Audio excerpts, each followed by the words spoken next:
इसमें आपका next question है। वो इस क्वेश्चन में कहते हैं कि हाइड्रोजन परमाणु में इलेक्ट्रॉन नाभिक के चारों ओर 5 × 10⁻⁻11 मीटर त्रिज्या की कक्षा में 2.2 × 10⁻6 मीटर प्रति सेकंड के वेग से भ्रमण करता है। इसके समतुल्य वैद्युत धारा का मान ज्ञात कीजिए। यदि इलेक्ट्रॉन का आवेश E = 1.6 × 10⁻⁻19 कूलम हो तो। ठीक है, और ये जो क्वेश्चन है आपका दो बार बोर्ड में आया है, एक बार सन 2007 में आया है, एक बार सन 2003 में आया है। तो वेरी इंपॉर्टेंट क्वेश्चन ये होने वाला है। क्वेश्चन में जो दे रखा है सबसे पहले हम उसको लिख लेंगे, परंतु यहाँ पर एक डायग्राम भी हम बनाएंगे। यहाँ पर नाभिक और इलेक्ट्रॉन की बात हुई है, और कौन सा तत्व लिया इन्होंने? हाइड्रोजन तत्व लिया है। हाइड्रोजन का परमाणु क्रमांक 1 होता है। हाइड्रोजन का परमाणु क्रमांक कितना होता है? 1 होता है। मान लीजिए ये इसका नाभिक हो गया। नाभिक पर प्लस का आवेश होता है जिसमें प्रोटॉन और न्यूट्रॉन होते हैं। तो हाइड्रोजन के लिए हम इसको कर रहे हैं। अब हाइड्रोजन परमाणु में एक इलेक्ट्रॉन होगा, एक न्यूट्रॉन होगा और एक प्रोटॉन होगा। ये इसका नाभिक हो गया मान लीजिए। ठीक है, ये इसका नाभिक हो गया है, और इसके बाहर एक वृत्ताकार कक्षा है। इसके बाहर एक वृत्ताकार कक्षा है जिसमें एक ही इलेक्ट्रॉन चक्कर काट रहा है। ठीक है, ये मान लीजिए एक इलेक्ट्रॉन यहाँ पर ये चक्कर काट रहा है, घूम रहा है लगातार। और ये बीच वाला जो धनात्मक भाग है ये नाभिक है इसका, इसमें एक प्रोटॉन और एक न्यूट्रॉन है। ठीक है, क्वेश्चन में चित्र दे नहीं रखा था लेकिन हमने समझने के लिए बना लिया। ठीक है, अब क्वेश्चन पढ़ते हैं। क्वेश्चन में वो कहते हैं कि हाइड्रोजन परमाणु में इलेक्ट्रॉन नाभिक के चारों ओर 5 × 10⁻⁻11 मीटर त्रिज्या। देखिए इसकी त्रिज्या दे रखी है। त्रिज्या का मतलब है कि नाभिक के केंद्र से बाह्य कक्षा के बीच की दूरी कितनी दे रखी है? r। तो इसको हम r से शो करेंगे। ये दे रखा है इन्होंने, कितनी दूरी है? r इक्वल टू, क्वेश्चन में दे रखा है 5 × 10⁻⁻11 मीटर। 5 × 10⁻⁻11 मीटर ऑलरेडी दे रखा है, कोई छेड़छाड़ नहीं करेंगे इसके साथ में। ओके, और इसका वेग दे रखा है इन्होंने 2.2 × 10⁻6 मीटर प्रति सेकंड के वेग से ये फ्लो कर रहा है, मतलब चल रहा है। तो इसका जो वेग है लिख लेंगे इसको, स्मॉल v इक्वल टू 2.2 × 10⁻, कितनी है? 10⁻6 मीटर प्रति सेकंड। मतलब क्या हुआ इसका, कितने वेग से ये इलेक्ट्रॉन इस बाह्य कक्षा में गति कर रहा है, घूम रहा है, भ्रमण कर रहा है। इसका मतलब ये होगा कि वो एक सेकंड में 2.2 × 10⁻6 मीटर की डिस्टेंस तय करेगा।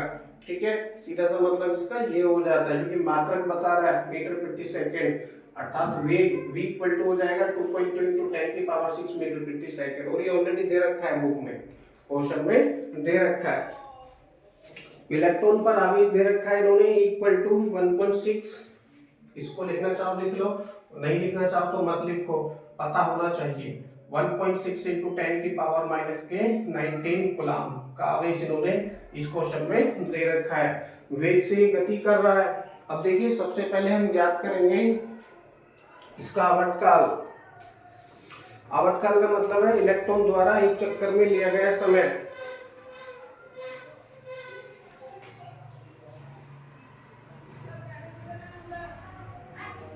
इलेक्ट्रॉन द्वारा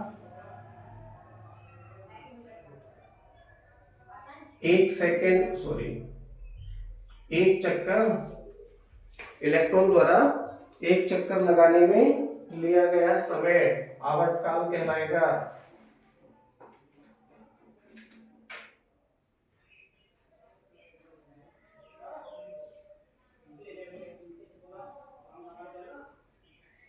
एक चक्कर लगाने में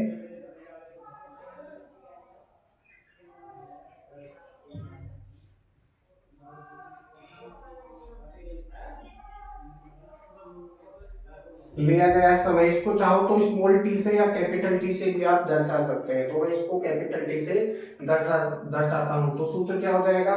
देखिए एक सूत्र होता है हमारे पास में, चाल बराबर दूरी बटे समय। चाल बराबर दूरी बटे समय, ये सूत्र होता है। तो समय बराबर क्या हो जाएगा? इसी के अकॉर्डिंग यदि हम इसको हल करने का प्रयास करेंगे तो समय बराबर क्या हो जाएगा? समय यानी आवर्तकाल हो गया। समय बराबर क्या हो जाएगा? दूरी बटे 4 हो जाएगा, दूरी बटे 4। अब क्योंकि वृत्ताकार पथ है, पथ कैसा है, वृत्ताकार है, वृत्ताकार पथ है, तो वृत्ताकार पथ की जो दूरी हो जाएगी वो कितनी हो जाएगी, 2 पाई आर, यानी इसकी परिधि हो जाएगी। कितनी हो जाएगी इसकी परिधि, परिधि कितनी है, 2 पाई आर है, क्योंकि त्रिज्या दे रखी है। तो 2 पाई आर बटे, और इसकी जो चाल है यानी वेग है वो है v, तो 2 पाई आर इंटू वी हो जाएगा, 2 पाई आर इंटू वी। तो इक्वल टू क्या हो जाएगा यहाँ पर, 2 पाई आर अपॉन वी हो जाएगा, 2 पाई आर अपॉन वी हो जाएगा। चाहो तो आप यहाँ पर ये सारी वैल्यू हमारे पास में है, आर की वैल्यू भी दे रखी है, यहाँ पर वी की वैल्यू भी दे रखी है, तो 2 पाई आर में और वी में ये वैल्यू रखकर आप ये कर सकते हैं कैलकुलेशन। ओके, अब 1 सेकंड में चक्रों की संख्या याद करेंगे। 1 सेकंड में चक्रों की संख्या, ये क्या हो जाएगी, इसकी आवृत्ति हो जाएगी। आवृत्ति आवर्तकाल का उल्टा होती है, आवृत्ति आवर्तकाल का उल्टा होती है।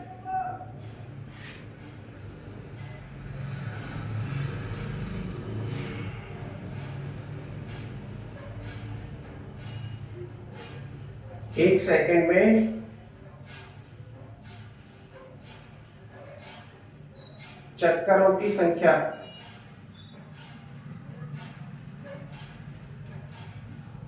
भाई हमारे पास में ये भी तो होना चाहिए ना, चक्करों की संख्या के इलेक्ट्रॉन एक सेकंड में कितने चक्कर लगा रहा है, यहाँ से तो समय आ जाएगा कि इलेक्ट्रॉन द्वारा एक चक्कर लगाने में लिया गया समय कितना हो जाएगा, इतना हो जाएगा। इसके अनुसार हम करेंगे तो सारी वैल्यू हमारे पास में, कैलकुलेशन करेंगे तो समय आ जाएगा जिसमें इलेक्ट्रॉन द्वारा एक चक्कर लगाने में लिया गया समय हम याद कर रहे थे। दूसरा, 1 सेकंड में चक्रों की संख्या भी हमारे पास में होनी चाहिए, कितनी है, तो क्या हो जाएगा, चक्रों की संख्या क्या कहलाएगी, इलेक्ट्रॉन द्वारा एक सेकंड में चक्रों की संख्या को आवृत्ति कहेंगे, तो इसको हम स्मॉल n से दर्शाते हैं, चक्रों की संख्या को स्मॉल n इक्वल टू, सूत्र है 1 अपॉन कैपिटल T, क्योंकि आवृत्ति आवर्तकाल का उल्टा होती है। तो ये वैल्यू रखेंगे तो क्या प्राप्त हो जाएगा हमको, n equal to 1 upon capital T, capital T की वैल्यू हमारे पास में है 2 पाई r अपॉन v, कितनी, 2 पाई r अपॉन v। ये v कहाँ पहुंचेगा, ऊपर पहुंचेगा, तो हो जाएगा v अपॉन 2 पाई r,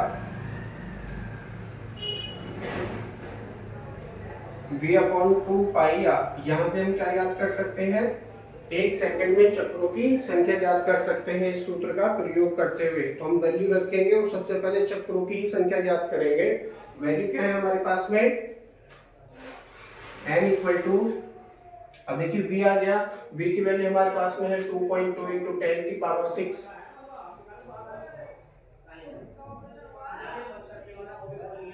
पूरे के बटे 2 पाई, तो 2 इंटू पाई की वैल्यू हमारे पास में है 22 बटे 7, 22 बटे 7, 7 कहाँ पहुंचेगा, ऊपर मल्टीप्लाई में,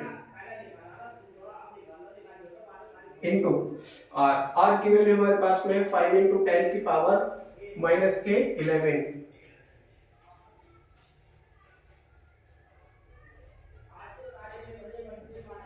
पथ की जो त्रिज्या है वो 5 इंटू 10 की पावर माइनस के 11 मीटर में है। कुछ काटफीट करेंगे, पॉइंट हटाओ तो नीचे क्या बढ़ेगा, 0 बढ़ेगा, इस 22 से पूरा 22 कट जाएगा, और क्या कटेगा, 5 दूनी 10 हो जाएगा, और 10 9 100 हो जाएगा, ठीक है। तो ऊपर क्या बचेगा, केवल 7 बचेगा।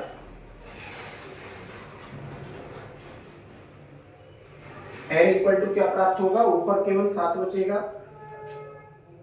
गुणा 10 की पावर 6 पूरे के बटे, अब देखिए 2 पंजे 10, 10 9 100 हो गया, 100 का मतलब है 10 की पावर 2, और नीचे है 10 की पावर माइनस के 11, तो बचेंगे माइनस की 9 पावर को ऊपर ले जाओ तो ये किसके हो जाएंगी, प्लस की हो जाएंगी, इसलिए n इक्वल टू क्या प्राप्त होगा, n इक्वल टू प्राप्त होगा हमको 7 इंटू, अब देखिए 10 की पावर 9 में से 6 जाएंगे तो बचेंगे 3 प्लस की 10 की पावर 3, और इसका मात्रक है चक्कर प्रति सेकंड, क्योंकि आवृत्ति याद कर रहे हैं। एक सेकंड में चक्रों की संख्या हम याद कर रहे हैं, तो ये क्या हो जाएगा, चक्कर प्रति सेकंड, ये इसका मात्रक हो जाएगा। 7 × 10⁻³ चक्कर प्रति सेकंड लगा रहा है इलेक्ट्रॉन, यानी एक सेकंड में कितने चक्कर लगा रहा है।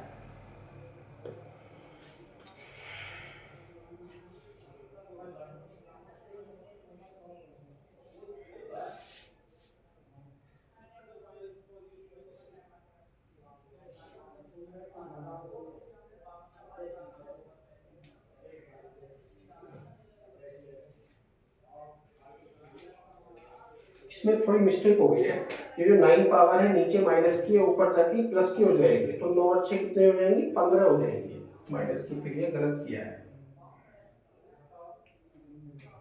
अब सही है। तो 7 × 10⁻15 चक्कर प्रति सेकंड वो लगा रहा है।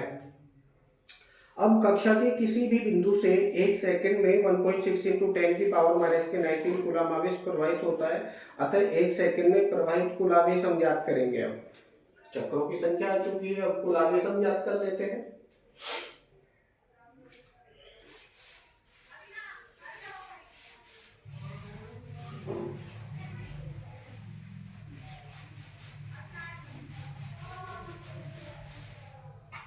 लिखेंगे थ्योरी में, एक सेकंड में प्रवाहित कुल आवेश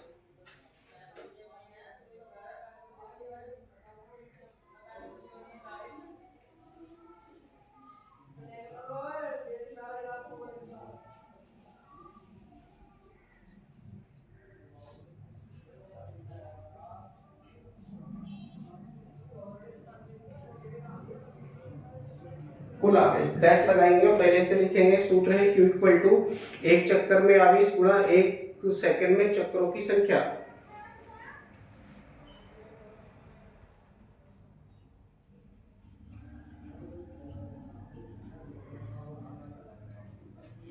एक चक्कर में आवेश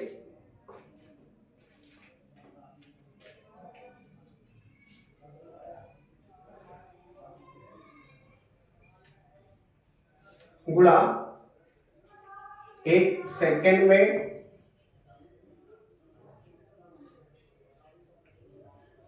चक्करों की संख्या।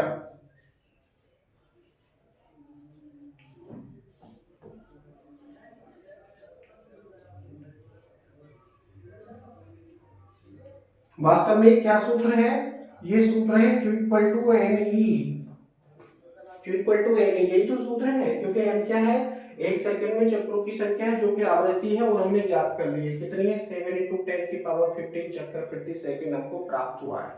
ठीक है, और एक सेकंड एक चक्कर में आवेश कितना हो जाएगा, एक इलेक्ट्रॉन पर आवेश, यानी 1.6 × 10⁻19 रखेंगे और कैलकुलेशन करेंगे तो क्या प्राप्त होगा, देखते हैं। n की वैल्यू कितनी हमारे पास में है, वो 7 × 10⁻15 into 1.6 into 10⁻⁻19 करेंगे, 16 × 112 पॉइंट है एक के बाद में, तो ये लग गया इंटू 10 की पावर कितना बचेगा, 15 है, ये 19 है, माइनस का मल्टीप्लाई हो रही है, तो 19 में से 15 जाएंगे तो बचेंगे 4 माइनस के 4 कूलम। अब ये हमारे पास में कुल आवेश आ चुका है, एक सेकंड में प्रवाहित कुल आवेश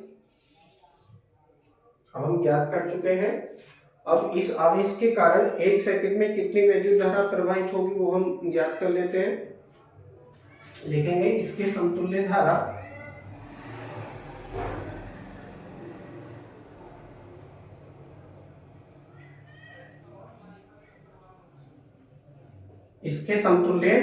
क्या सूत्र हो जाएगा, I = Q/T, I = Q/T।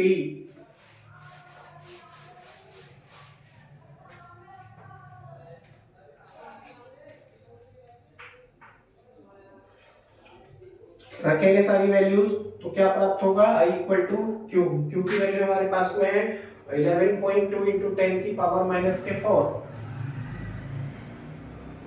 या फिर आप इसको क्या कर सकते हैं, चलिए 11.2 ही लिखिए, इंटू 10 की पावर माइनस के 4 अपॉन टी, टी यानी 1 सेकेंड, 50 सेकेंड प्रवाहित होने वाला आवेश को ज्ञात कर रहे हैं, तो 1 सेकेंड करेंगे तो क्या प्राप्त होगा, यही प्राप्त हो जाएगा, यानी 11.2 इंटू 10 की पावर माइनस के 4 एम्पियर, इतनी वैद्युत धारा प्रवाहित होगी। 11.2 इंटू 10 की पावर माइनस के 4 एम्पियर। अब इसको मिली एम्पियर में और चेंज कर लेंगे, तो मिली एम्पियर में चेंज करेंगे तो क्या हो जाएगा,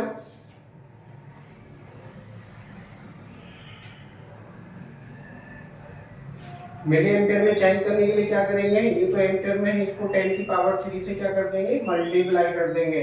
या करके आप लिखिए I इक्वल टू 11.2 इंटू 10 की पावर माइनस के 4 इंटू 10 की पावर 3, ये क्या बन गया, मिली एम्पियर बन गया, मिली एम्पियर। पूरा लिखिए, ये पूरा लिखना बहुत जरूरी है, क्योंकि पूरा नहीं लिखेंगे केवल एम बना देंगे, यानी एम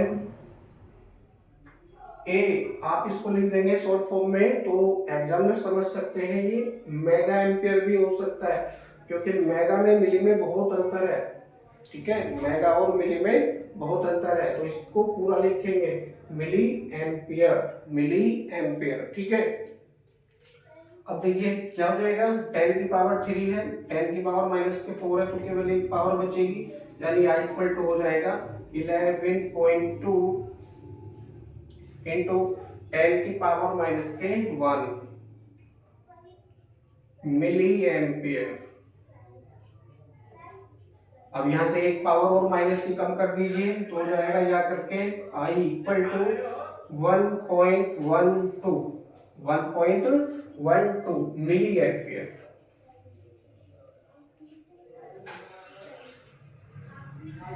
ये इसका शुद्ध आंसर है, I equal to 1.12 milli ampere. यहां आने के पश्चात ये प्रश्न आपका पूरी तरह से फिनिश हो जाता है।